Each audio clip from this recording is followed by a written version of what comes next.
How to change product image on Shopify. So here I'm on the home page of Shopify and I'm going to click on products from the left hand side.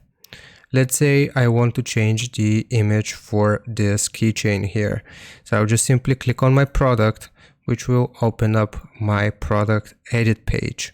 Now if we scroll down a little bit, then you will be able to see this media section. So we want to add the new picture here from our desktop. So I'm going to do this one as an example. Now it's going to look like this. Just give it some time to process.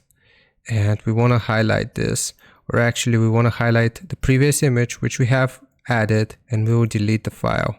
It will tell us that this can't be undone, and if we delete it, then now we have the new picture, and this is the only picture which will be saved onto our products. As you can see right here, we just changed it. Hope this helps. Leave a like and sub. I'll see you next time.